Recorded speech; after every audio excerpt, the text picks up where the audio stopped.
అధికార పక్షంలో ఉండేవాడు న్యాయం చేయలేకపోతే ప్రతిపక్షాన్ని సాయం అడగడంలో తప్పే ఉంది. మరి నువ్వు అధికార పక్షంలో ఉండి నువ్వేం చేస్తున్నావు? నీ అధికారం చూపిస్తున్నావా? సాధారణ మహిళ మీద నీ అధికారాన్ని చూపిస్తున్నావా? గవర్నమెంట్ ఏం చేస్తుంది? నేను ఈ రాష్ట్రంలో పుట్టాను, నేను గవర్నమెంట్ని కాకపోతే ఇంకెవరిని నమ్ముకోవాలి? వ్యవస్థే కదా నాకు హెల్ప్ చేయాల్సింది. పోలీస్ వ్యవస్థ నాకేం చేసింది? అధికారంలో ఉంటున్న వాళ్ళు ఏం చేశారు? ఇవన్నీ ప్రశ్నించడానికే వీడియో చేస్తున్నాను. 1 నెల అవుతుంది, తప్పు చేసినాడు వాళ్ళ ఊర్లో క్రికెట్ ఆడుకుంటున్నాడు.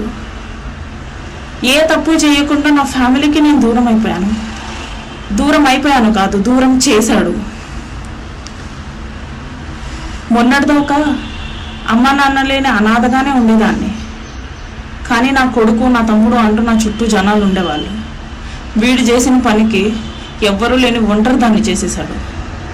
అనాథని కాస్త కనీసం పక్కన కూడా జనం లేని ఒంటరి దాన్ని చేసేశాడు నన్ను. నా కొడుకుని చూసుకోవడానికి కూడా ఇప్పుడు నాకు ఇబ్బందిగానే ఉంది.